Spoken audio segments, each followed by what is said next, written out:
예수님께서 이러한 소원을 가지고 계셨습니다. 내가 고난을 받기 전에 너희와 함께 이 유월절 먹기를 원하고 또 원하여더라. 예수님께서는 본인의 그 간절한 열망을 드러내실 때 표현들을 이렇게 몇 번씩 반복하였습니다. 진실로, 진실로. 이런 말씀을 많이 하셨는데 주님께서 고난 받으시기 전에 그들과 함께 유월절 만찬을 먹기를 주님은 너무나도 원하고 또 원하셨습니다. 그리고 그들에게 이렇게 말씀하였습니다. 그들이 또 먹을 때에 예수께서 떡을 가지사 축복하시고 떼어 제자들에게 주시며 이르시되 받아서 먹으라 이것은 내 몸이니라 하시고 또 잔을 가지사 감사기도 하시고 그들에게 주시며 이르시되 너희가 다 이것을 마시라 이것은 죄 사함을 얻게 하려고 많은 사람을 위하여 흘리는 바 나의 피 곧 언약의 피니라.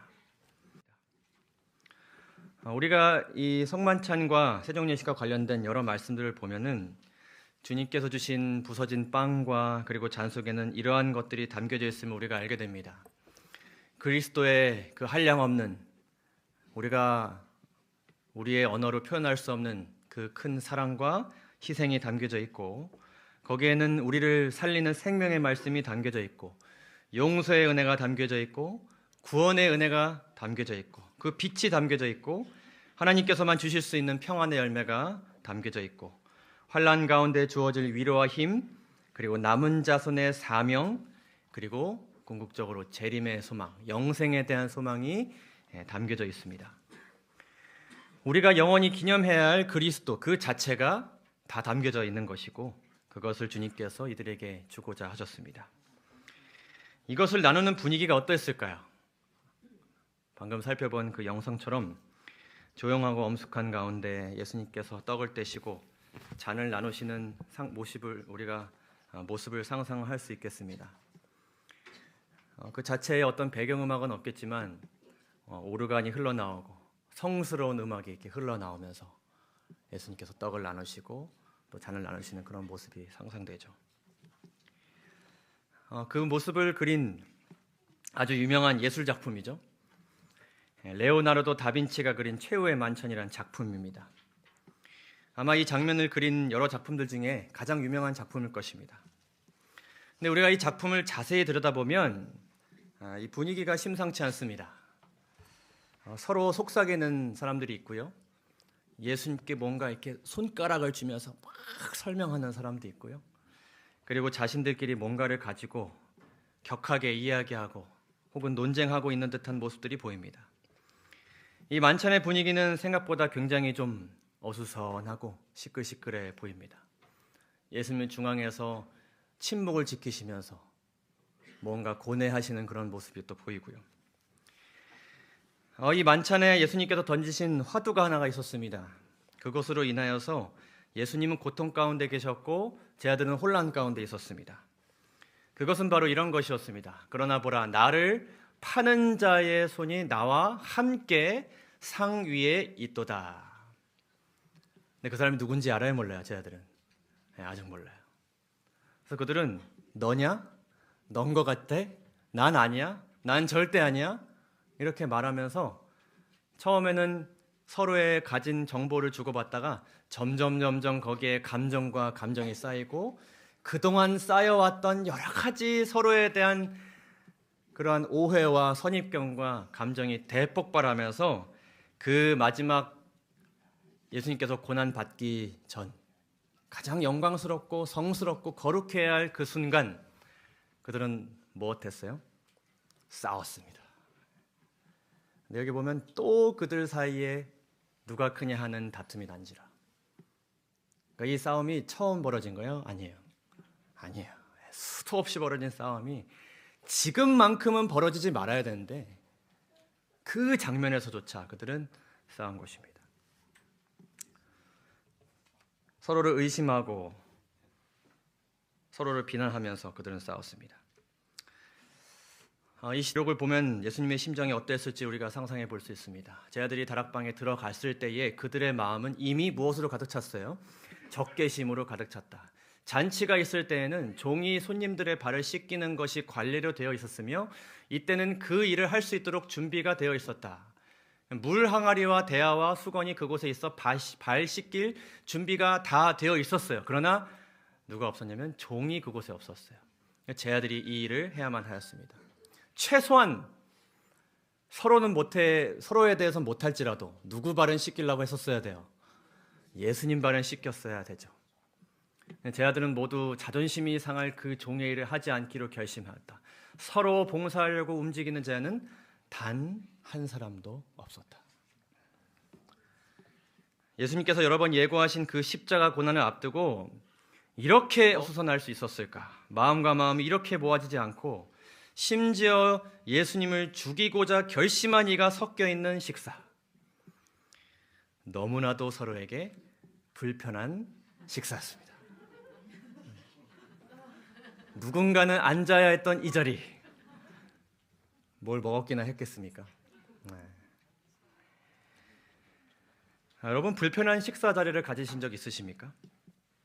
나와 함께 앉은 테이블에 나와 친하지 않은 사람, 나와 다퉜던 사람, 집안의 원수 이런 사람 같이 식사해 보신 적 있으세요? 예전에 제가 친구와 함께 결혼식장을 갔는데 이 친구가 저와 함께 사진도 다 찍고 이제 밥 먹으러 가자. 밥 먹으러 갔는데 갑자기 저를 끌고서는 결혼식 그 식당의 가장 구석탱이로 저를 인도하는 겁니다. 그래서 빨리 먹고 나가자고. 왜? 난 맛있게 먹을 건데 왜? 전 애인이 보인다고.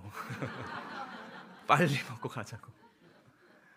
그 결혼식장의 식당 그 분위기 자체가 그에게 정말 불편한 자리가 된 거죠. 빨리 회피하고 싶고 나가고 싶은 자리가 된 거죠.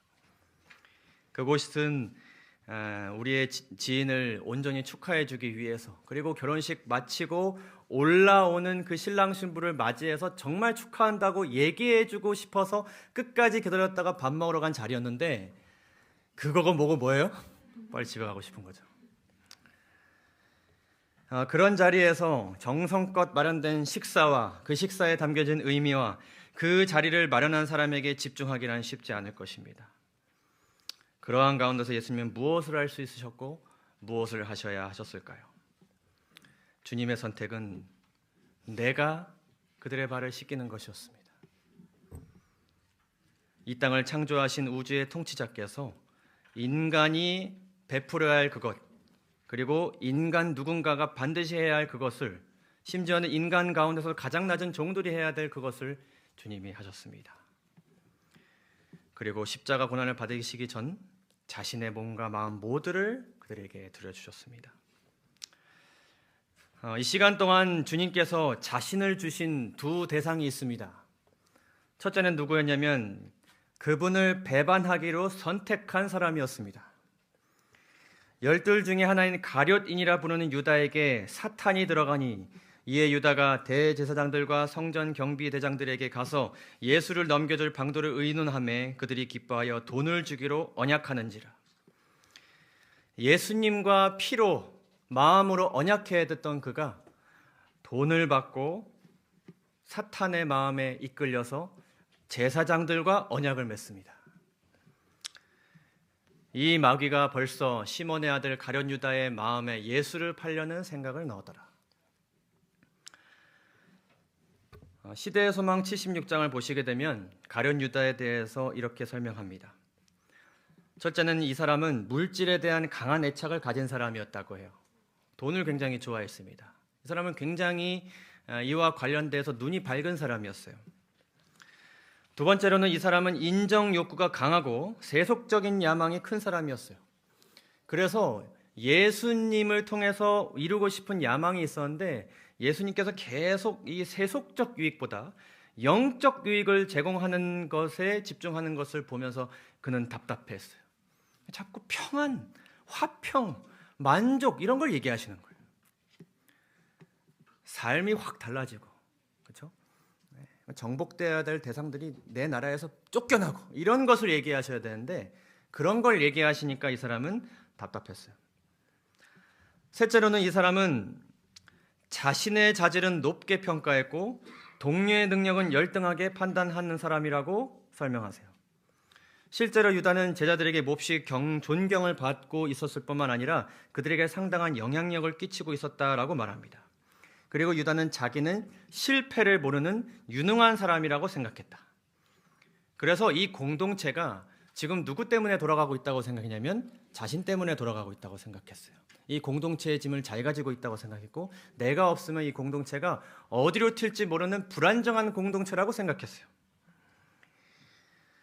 그렇기 때문에 이 유다의 눈에 제자들은 행동 하나하나 말하는 것 그 속된 말로 꼬라지가 다 마음에 안 든 거죠.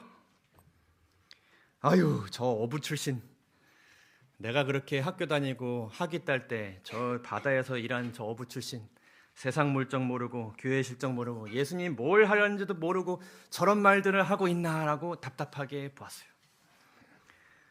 시대소망에서는 이 사람은 비평과 비난의 성질을 지닌 사람으로서 그들 중 누가 제일 큰 자가 될 것이냐는 분쟁은 대체로 유다가 일으켰다라고 기록합니다. 모든 분열과 분쟁이 이 사람으로부터 시작된 거예요.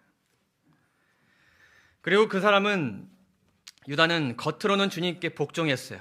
누가 봐도 제일 잘 예수님께 순종하는 사람으로 보여졌어요. 그러나 속으로는 자신을 더 신뢰했어요. 유다는 자신의 어떤 의견을 예수님과 제자들이 받아들인다면 많은 것이 성취될 수 있을 거라고 믿었다고 기록합니다.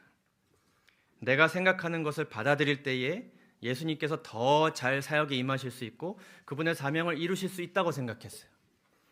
그러니까 겉으로는 예수님께 좋은 조언을 드리는 것 같지만 마음속으로는 누구를 신뢰하고 있었어요? 자신의 판단과 자신의 생각과 자신의 느낌을 신뢰했어요. 자신이 더 현명하다고 생각한 것이요. 그렇게 자신의 생각을 신뢰하다가 그는 그의 마음 가운데 들려주시는 성령의 음성이 외면되었고 회개의 기회들을 놓쳤고 양심이 완전히 죽어버렸고 마침내 그의 마음은 사탄에게 향하여 완전히 열려진, 자신이 옳은 일을 하다고 생각하지만은 그 마음은 사단에게 완전히 지배된 그런 사단의 종이 되어버린 것입니다. 이 사람의 말로는 우리가 잘 알고 있습니다. 그가 뒤늦게 깨우쳤지만 그러나 그럼에도 불구하고 그는 더 이상 희망을 발견하지 못했고 스스로 자신의 삶을 마감했습니다. 근데 이 장면에 대해서 시대소망이 이렇게 설명합니다. 구주께서는 당신을 판 자를 어떻게 하지 않으셨다? 책망하지 않으셨다. 예수님은 유다가 회개하지 않았고 그의 자복 역시 뉘우쳤다는 그 기록에서 느껴지는 그 유다의 마음이라는 것은 그가 흠없는 하나님의 아들을 팔고 이스라엘의 거룩한 자를 부인한 일에 대해 마음을 찢는 깊은 슬픔을 느낀 데서 나온 것이 아니라 정죄에 대한 공포심과 장차받을 심판에 대한 두려움으로 마음의 가책을 받아 어쩔 수 없이 한 것임을 아셨다. 이건 누구의 판단이에요?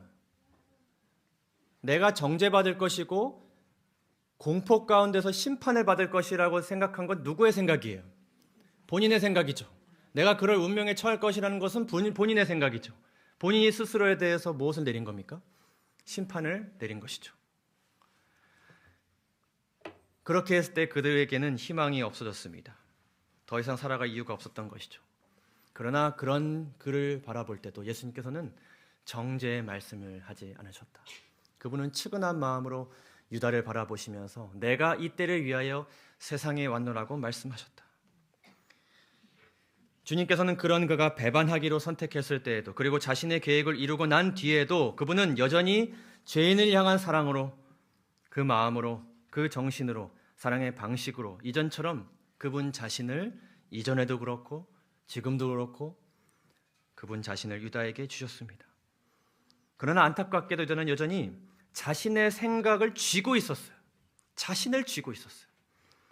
주님을 바라보기보다는 그 측은한 마음을 바라보기보다는 주님이 해석하시는 주님이 먹여주시는 나를 바라보기보다는 내가 이랬기 때문에 이럴 것이라는 자신의 생각을 신뢰했어요. 결국 절망적인 순간 다윗처럼 회개하고 용서받고 영원한 삶을 다시 한번 보장받을 수 있었던 그 영광스러운 기회의 순간 모든 것이 끝났다 여겨졌고 그는 스스로 자신의 삶을 끝내게 된 것입니다.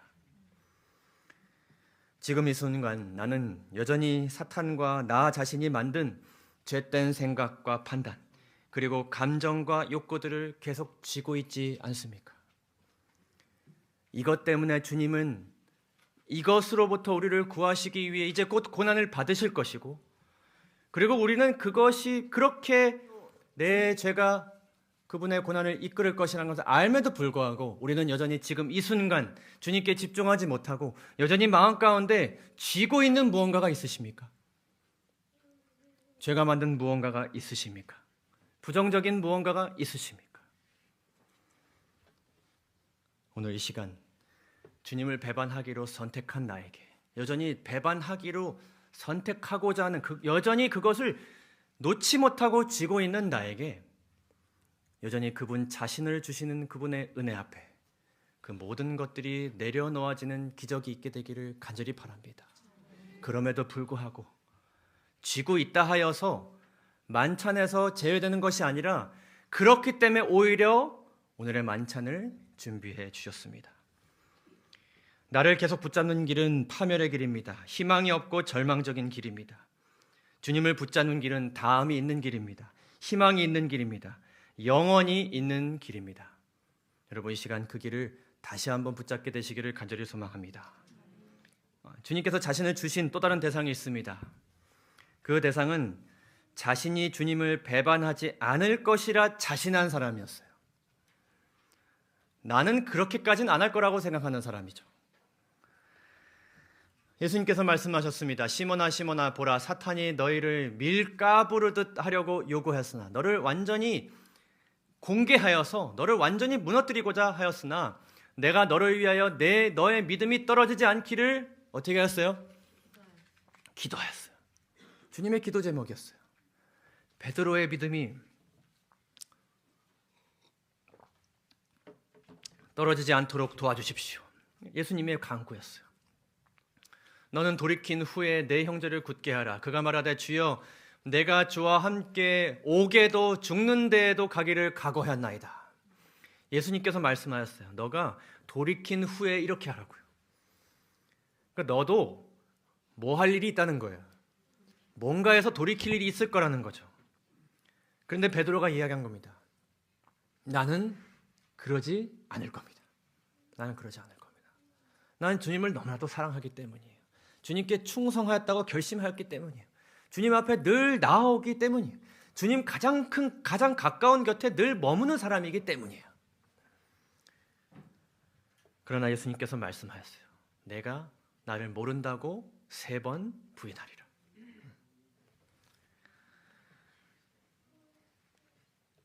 그는 자신하였지만 결국 베드로는 예수님을 배반했습니다.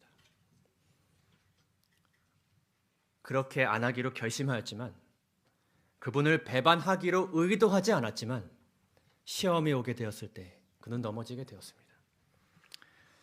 이 기록을 보면 참 마음이 아픕니다. 그때에 그들이 예수님의 얼굴에 침을 뱉고 주먹으로 때리며 다른 이들은 손바닥으로 때리면서 말하기를 그리스도야 우리에게 선지자 노릇을 해보아라. 너를 때린 자가 누구냐라고 하였다. 그때에 베드로는 모든 사람 앞에서 부인하여 말하기를 나는 내가 무슨 말을 하는지 모르겠다. 나는 그와 아무런 상관이 없다.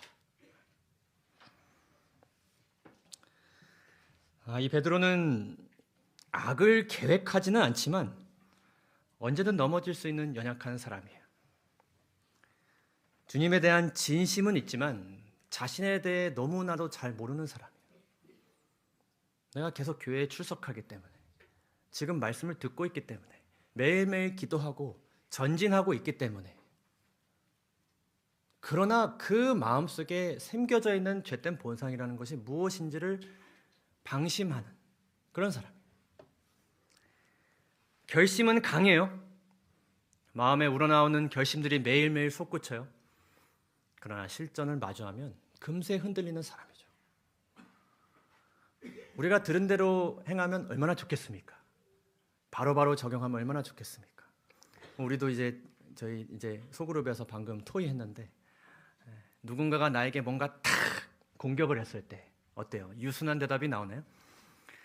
저희가 다 공감했던 때가 언제였냐면 운전했을 때 아무도 나를 보지 않고 홀로 운전대에 내 차 안에 있을 때 뭔가가 탁 끼어들면 어때요? 그 사람은 듣지 않을지라도 나오죠. 뭔가가 나오죠. 그래야 되지 않는다는 것 우리 모두가 잘 알고 있죠. 그러나 잘 안 되는 거죠. 성경은 인간의 연약성을 분명하게 드러냅니다. 나는 주님을 절대로 부인하지 않겠다고 한 사람이 예수님께 어떻게 했는지를 분명하게 기록합니다. 하나님의 마음에 합한 자라고 여겨졌던 다윗도 간음과 살인을 저질렀다는 것을 성경은 기록하고 있습니다. 믿음의 조상으로 이끌어졌지만 2번이나 아내를 누이라고 속인 아브라함이 있었습니다. 온유함의 사람이라고 일컬었던 모세도 분노하여서 하나님의 말씀을 어기고 반석을 쳤습니다. 하나님이 쓰시는 사람들, 하나님 곁에 있는 사람들, 심지어 하나님과 동행하는 사람들 모두 넘어졌던 사람들이고 넘어질 사람들이었습니다. 우리의 넘어짐은 이상한 일이 아니라 우리가 그런 사람이라는 것을 자연스럽게 보여주는 것입니다. 예수님께서 고난당하시기 정말 직전, 가장 직전 제자들과 함께 기도하러 가셨을 때 제자들이 어떻게 했어요? 어떻게 했어요? 아주 편안하게 누워서 잤어요. 예수님의 말씀도 참 마음이 아프죠. 제 아들에게 오사 그 자는 것을 보시고 베드로에게 말씀하시되 너희가 나와 함께한 1시간도 이렇게 깨어있을 수 없더냐. 어떻게 너희가 그럴 수 있느냐. 시험에 들지 않게 깨어서 기도하라. 그러나 주님께서 말씀하시는 것은 마음은 원이로되 육신이 약하도다. 그들의 마음은 어때요? 어떻게든 깨어가지고 기도하고 싶은 거죠. 근데 뭐가 안 따라줘요? 몸이 안 따라주는 거죠. 내가 원하는 바 선은 행하지 아니하고 도리어 원하지 않는 바 악을 행하는도다. 이 시간 안 졸고 싶은데 자꾸 뭐가 와요? 잠이 와요. 자야겠다고 생각하신 분 아무도 없잖아요, 그렇죠? 근데 잠이 와요. 우리 모두는 이 하나의 배터리와 같습니다. 근데 각자의 배터리의 성능은 다 달라요. 육체적인 체력, 영적 체력, 감정의 체력 다 달라요. 근데 중요한 건 뭐예요? 이 배터리가 다 성능이 다를지라도 배터리는 결국 어떻게 돼요? 닳아요. 방전됩니다. 언젠가 이렇게 위험 신호를 보내요. 요즘 여러분의 배터리는 어떻습니까? 이 연말의 배터리는 어떻습니까? 제가 보니까 입술 부르트신 분 많더라고요. 저는 안 부르트기 때문에 여러분들 보면서 제가 위로를 얻었습니다. 요즘 그런 생각을 합니다. 저녁에 이제 잠자기 전에 와이프와 뭐 얘기를 하고 이렇게 휴대폰 보고 있다 보면은 둘 다 휴대폰이 이렇게 빨간색으로 깜빡거립니다. 그거 보면서 우리가 뭐라 그럴까요? 야, 이거 우리 상태 같다.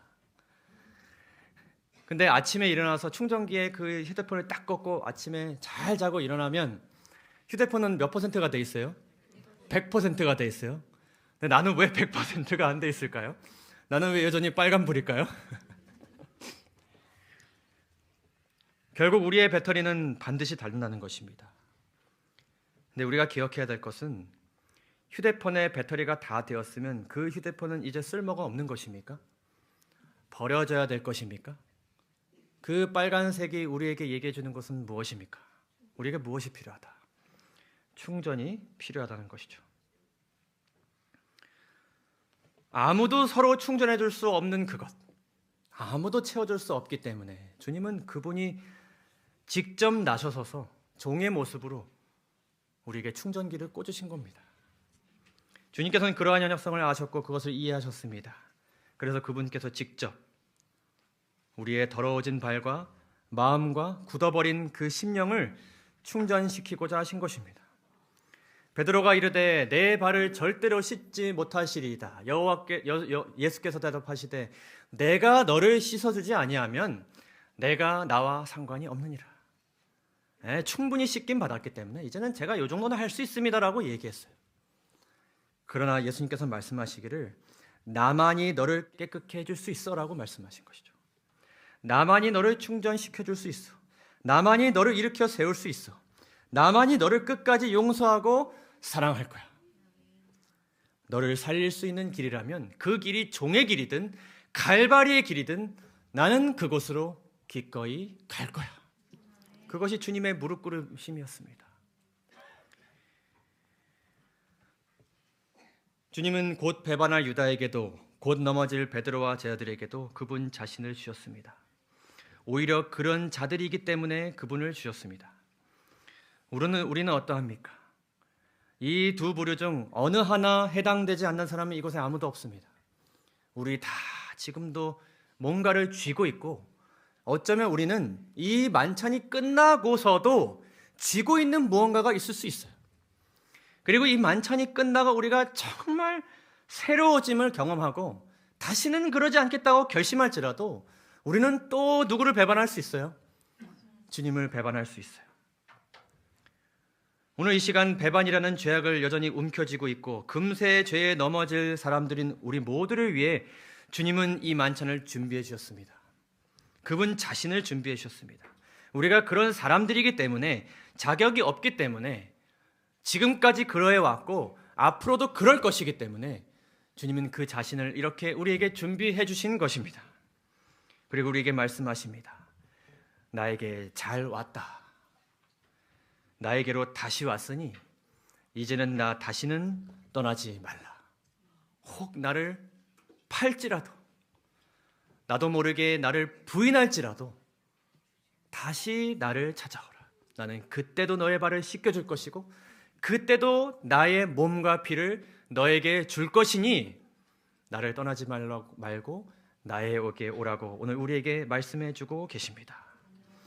오늘 주님을 기념하는 이 귀한 예식을 통하여서 내 속에 있는 수많은 악한 것들과 내 삶을 어지럽히는 수많은 문제들과 불확실한 것들이 주님 안에서 씻겨지고 충전되고 주와 함께 새롭게 영혼을 향해 출발하는 귀한 예식의 시간이 되기를 간절히 바랍니다. 그리고 여기서 그쳐지는 것이 아니라 우리 매일의 삶이, 그리고 매일의 아침과 매일의 저녁이 주님과 만찬을 나누는, 주님에 의해서 내 발이 씻겨지는 그것을 내가 끝까지 하면서 살아가겠다는 결심을 하게 되는 그런 귀한 시간이 되기를 간절히 바랍니다. 용서받고 변화된 믿음의 조상들의 그 귀한 변화는, 그 삶의 전환은 우리에게 호소해 줍니다. 주님을 끝까지 바라볼 때에 떠나지만 않는다면 우리는 그분의 은혜 가운데에 있게 될 것이다. 고린도후서 12장 10절에 이렇게 기록합니다. 그러므로 나는 그리스도를 위하여 약한 것과 모욕당하는 것과 궁핍과 박해를 당하는 것과 곤경을 기뻐하니 내가 약한 그때에 주님으로 인해 강하기 때문이다. 함께 주님의 초청을 받아들이시는 마음으로 이 구절을 읽고 마치도록 하겠습니다. 다 함께 읽어볼까요? 시작. 그리스도의 모범은 성만찬 예식에 사람들을 제외시키는 것을 금하신다. 하나님께서는 누구를 이 경우에 참여시킬 것인가를 말하는 것을 사람들에게 맡기지 아니셨다. 비록 부적당한 마음과 손이 의식을 집행할지라도 그리스도께서는 당신의 자들을 섬기려고 그곳에 계신다. 그리스도에 대한 확고한 신앙을 가지고 오는 모든 사람은 큰 축복을 받을 것이다. 아멘. 이제 세종예식을 진행하고 성만찬을 진행하겠습니다. 서로 씻겨주고 서로의 손을 통하여서 떡을 받고 잔을 받으시겠지만 주님께서 오늘 나의 발을 씻겨주시는 모습을 상상하시기 바랍니다. 그리고 이제는 성만찬 예식을 통하여서 주님께서 우리에게 주시는 구원의 축복을 마음껏 누리는 그런 시간 되고 남은 삶에 대한 기대감과 희망에 벅차오르는 그런 시간 되기를 간절히 바라면서 오늘 말씀을 마치겠습니다. 감사합니다.